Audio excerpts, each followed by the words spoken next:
Кредибилност, предвидливост, динамичност и засилено политичко раководење, тоа се четирите принципи на кои се базира новата методологија на Унијата за пристапување, според која Македонија ќе треба да се раководи во натамошните евроинтеграции.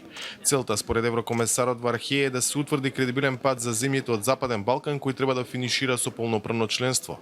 Документот на неколку страници се обидува да ги вгради интересите на земјите членки пред се на Франција за константен и одговорен реформски процес и интересите на кандидатките за забрзување на процесот.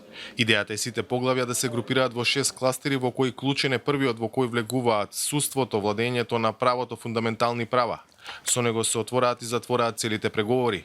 Вархеј смета дека овој документ ќе резултира со деблокада на процесот по неуспехот во октомври. After the communication will come. По оваа методологија ќе следат ревидирани извештаи за Северна Македонија и Албанија, се надевам до крајот на месецов, и сега се трудиме да го забрзаме напредокот на овие две земји за да имаме одлука за почеток на преговори пред самитот во Загреб во мај. Документот предвидува запирање на преговорите, дури нивно враќање назад ако некој од кандидатките стагнира или назадува во реформите. Врвен приоритет на Унијата според Вархеј е мир и стабилност на Западен Балкан, а тоа ќе се постигне преку интеграција на регионот.